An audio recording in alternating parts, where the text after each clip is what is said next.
Hello everyone. Today I'm going to discuss with you the topic of forgiveness.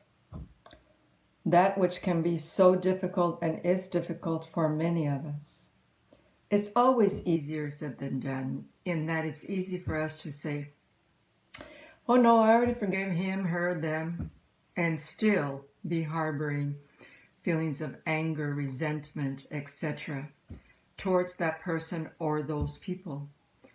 And we also find it difficult to forgive ourselves for what we should have done that we didn't do, what we did do and shouldn't have done.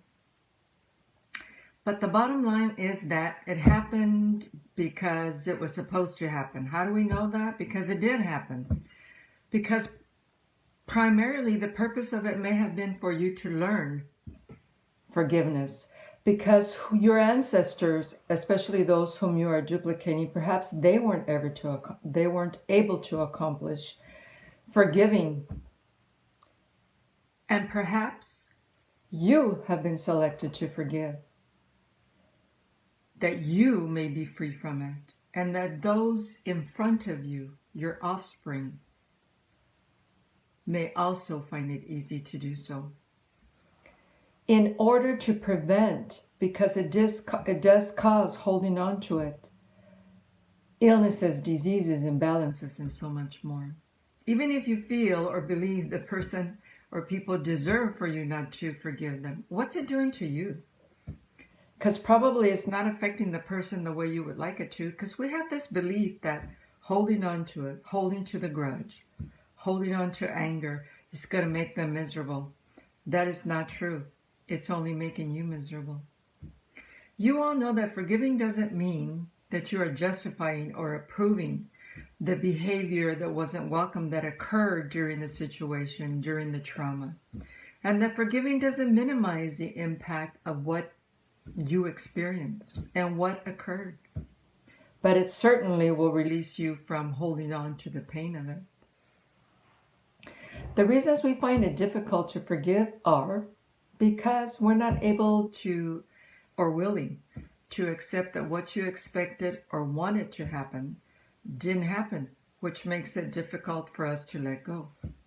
So we're still holding on to it, waiting, wanting for the situation's outcome to turn out the way you want it to.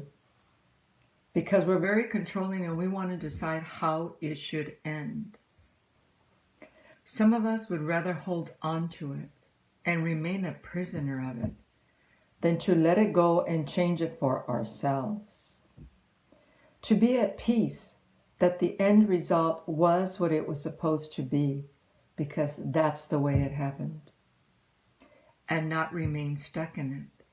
Or perhaps those whom you've not forgiven have already passed away and moved on, and you're still stuck in it. We have to open our hearts by forgiving and allowing ourselves to receive and reconnect to all our birthrights of love, peace, joy, prosperity, abundance, and so much more.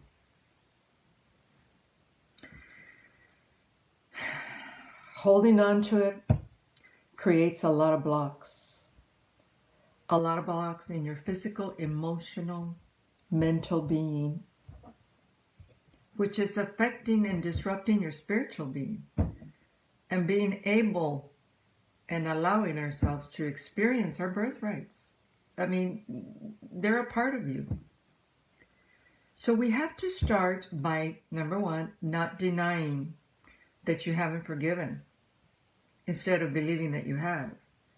And allowing yourself to feel those emotions freely that you experienced during that trauma or occurrence.